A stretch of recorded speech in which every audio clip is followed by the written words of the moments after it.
Hay dos fechas que podíamos recordar hoy. La primera, que nos ayuda a entender la primera lectura, el año 597 a.C. ¿Qué pasó? Las fuerzas del emperador de los caldeos, venido de Babilonia, arrasaron con el reino de Israel y se llevaron a Babilonia. Babilonia queda a unos 60 kilómetros, 65 de la actual ciudad de Bagdad, capital de Irak. Quienes tienen memoria de la guerra de Irak se ubicarán. Y llevó consigo Nabucodonosor a 7.000 magnates del reino de Israel. 7.000. Como si hoy dijera, viene alguien del extranjero y se lleva a 7.000 entre presidentes, ministros, gobernadores, jefes de las fuerzas de seguridad y armadas. 7.000. Y más o menos unos 1.000 obreros especializados, los mejores. Uno de ellos es Ezequiel, el profeta, que dice las cosas que dijo en la primera lectura. ¿Se imaginan todo un pueblo al que se le llevan todas las autoridades, colonizado por fuerzas aliadas al imperio que ocupa? Un caos. En medio de esto, el profeta, inspirado por Dios, si no sería agorero, mago, adivino, el profeta, nos habla de esta águila que es Nabucodonosor, de ese cedro inmenso que es su imperio, pero de ese cedro inmenso, un cogollo, un brote pequeño para la vista de los hombres, será un árbol inmenso que acogerá a todos. Es el reino de Israel que será restaurado. Pero no ya.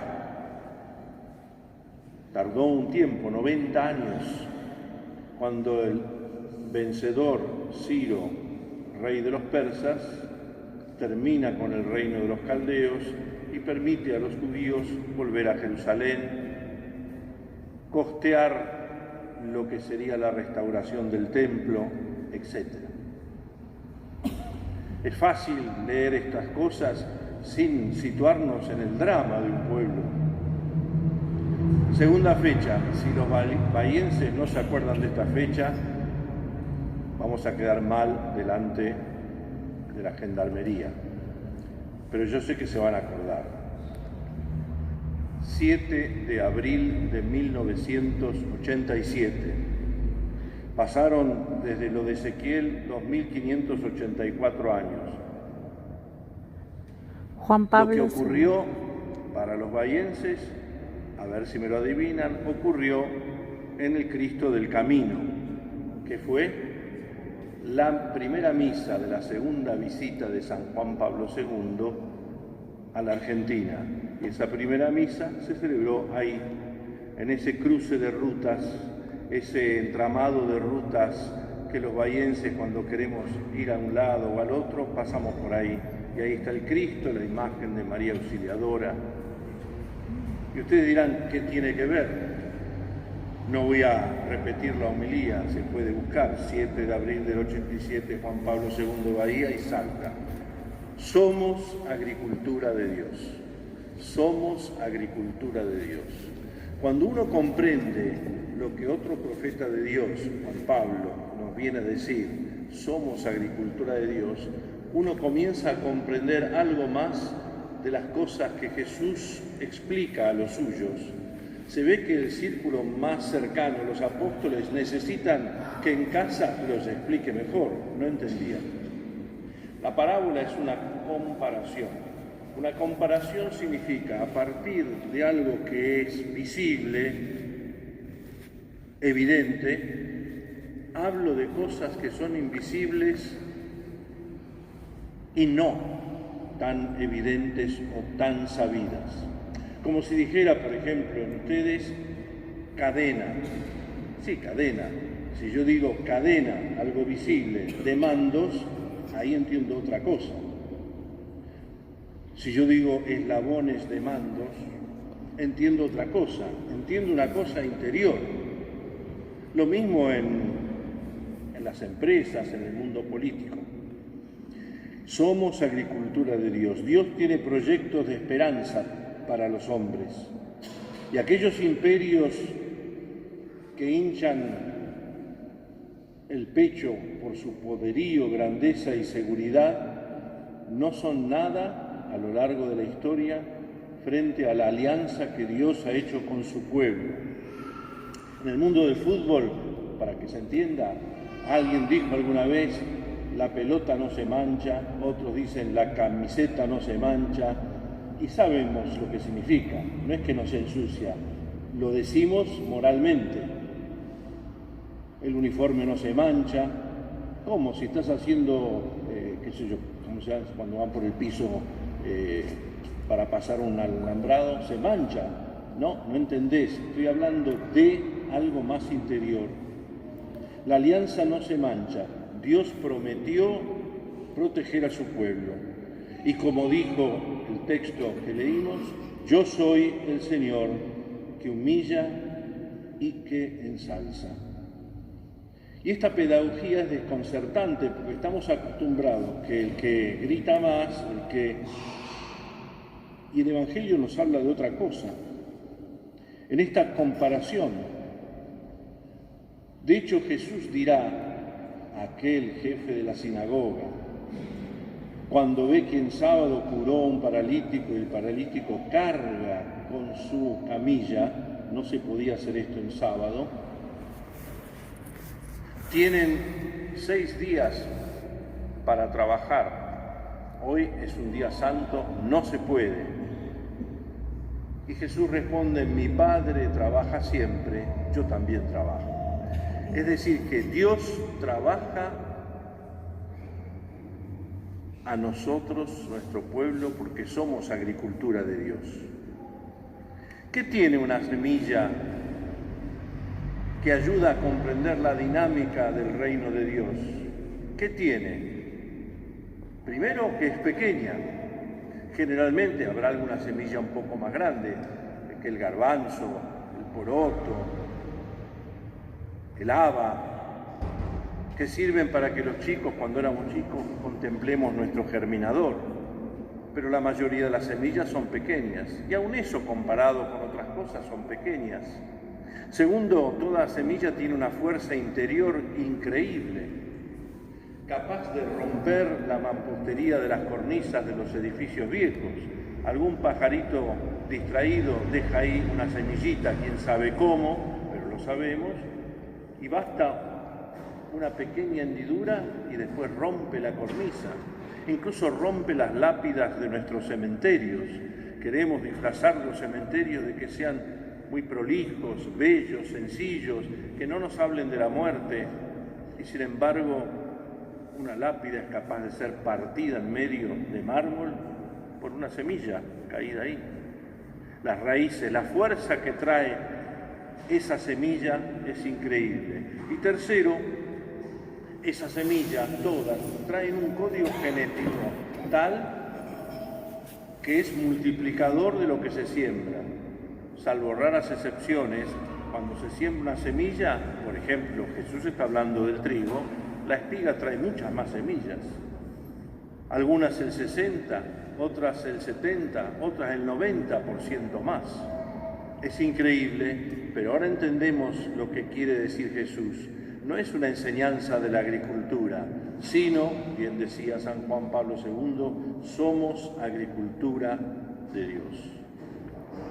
Y uno se pregunta frente a la santidad de una mujer, en esa época, sin los curas mentores, los jesuitas, que le habían peinado las ideas y soplado al oído del corazón tantas cosas bellas para la mayor gloria de Dios.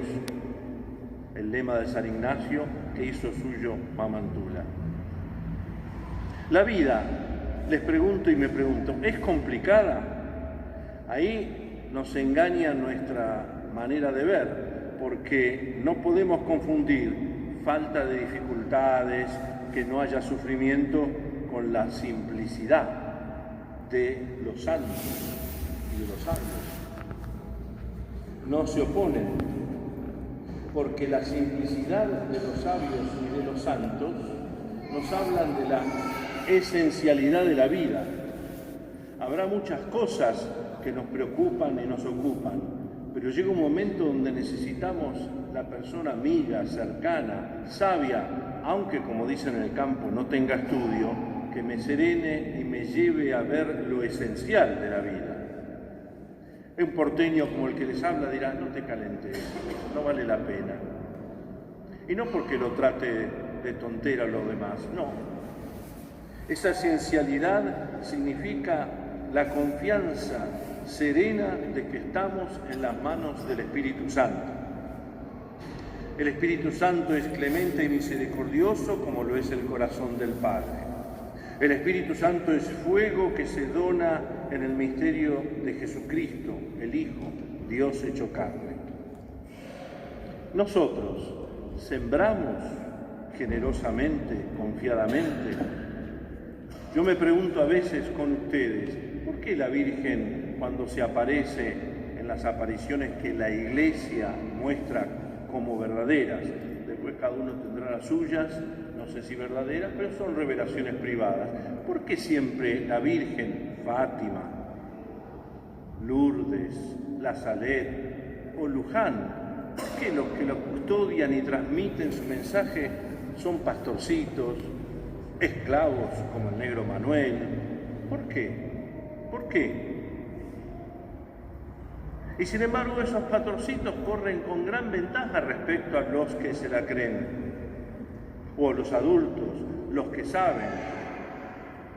Porque esos, los pastorcitos, el negro Manuel o Bernadette, por decir algunas, no tienen prejuicios o a priori teológicos, sociológicos, políticos sobre las cosas de Dios y lo que debería ser a Dios, lo que debería ser Dios. Ahora somos expertos, le decimos a todo el mundo lo que debería ser, del Papa para abajo y de abajo para el Papa, y apenas si sabemos lo que tenemos que hacer cada día frente a las dificultades de la vida. Nosotros le decimos a Dios cuáles son sus posibilidades de hablar o de no hablar sobre la historia de la humanidad. Nos parece a los que somos de ciudades importantes que la vida de un pastor o de un agricultor es simple, tan simple que es aburrida, siempre lo mismo, y no es así. De sol a sol, llueva o truene. El trabajo duro de cada día, y ninguna modernidad o técnica logra superar esa dificultad del trabajo de cada día. Juzgamos a veces desde la ciudad, desde lo tecnológico, desde la inteligencia artificial, el trabajo de cada día. Sí. Basta entonces con contemplar a los santos y las santas. El Magnificat de la Virgen, una oración tan pequeña, tan sencilla, nos ayuda a comprender esta dinámica, que lo pequeño Dios lo hace grande y los que nos creemos grandes, Dios nos baja el copete.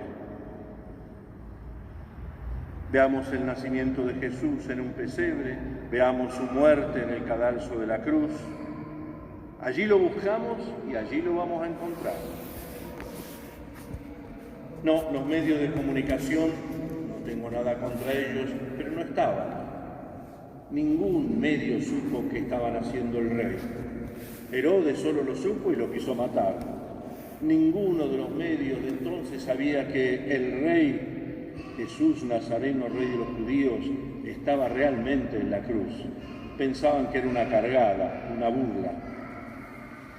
San Pablo, el que dice, lo importante es agradar a Dios, comprobó que la fuerza de Dios actuaba en su debilidad. Entonces entiendo que cuando soy débil, entonces soy fuerte. La debilidad reconocida. Somos agricultura de Dios. ¿Qué es lo esencial? Terminamos. Ser gratos a Dios. Que con una semilla de mostaza pueda hacer cosas maravillosas. Es la semilla, según los que saben, más pequeña de todas las semillas. Así Ezequiel en la primera lectura, lo que he dicho. Somos cabeza dura. En Corrientes suelen decir cabezudo, cuando uno es testarudo. Y en medio de esta semilla que el Señor siembra en nuestro corazón, crece también la cizaña o la gramilla de nuestro yo que se agiganta, según los caprichos del propio corazón, en lugar de querer ser agradables a Dios. No solo de la facha o para la selfie, sino querer ser de corazón agradables a Dios. Dios no pierde la paciencia, no se desilusiona, no se descorazona, no queda desolado. El Señor ha muerto para que esa hierba mala muera. La vida de los santos, y me pregunto, ¿cuántas vidas de santos hemos leído? ¿Cuántos como ellos o como ellas han entrado en nuestra vida? Que una imagen de la Mamá Tula venga a nuestra catedral en el corazón de la ciudad, algo nos quiere decir, interesarnos por ella. ¿Qué nos dice hoy? Bueno, pero es de 1780 y tanto. Sin embargo, hay alguna esencialidad que permite que, habiendo sido canonizada el año pasado, poco tarde para su fama real, no importa, Dios tiene paciencia, nos diga algo, la primera santa argentina, la primera literata argentina. Su principal tarea, lo decía, entrenar el corazón para que puedas responder amando. ¿Acaso esas historias de santos no nos conmueven? ¿Acaso no nos hacen ver cuán bello es el mundo de Dios? Nos muestran concretamente que ellos han dejado que Dios simplificase, llevase a lo esencial su vida, sin miedo a las dificultades reales. Y de paso, que también ellos, como todo ser humano, han sufrido.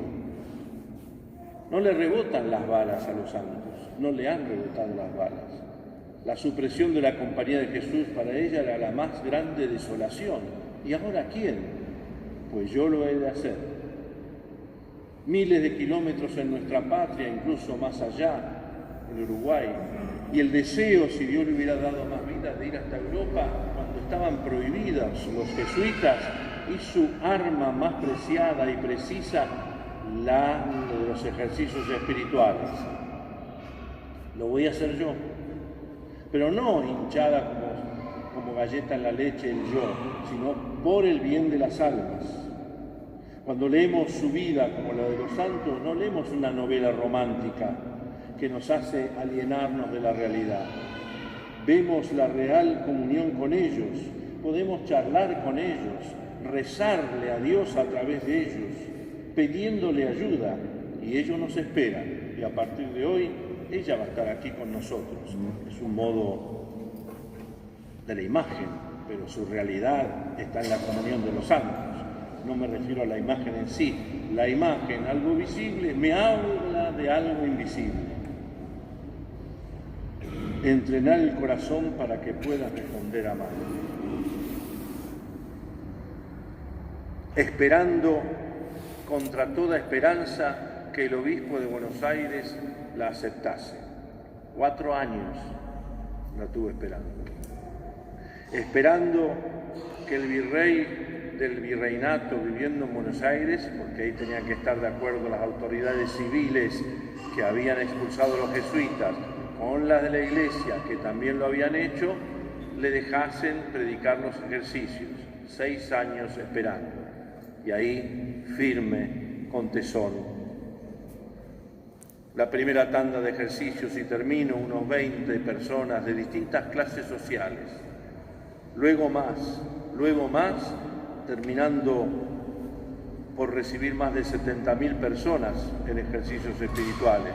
grandes próceres, esclavos, mulatos, gente pobre, gente sencilla, todos tenemos necesidad de Dios.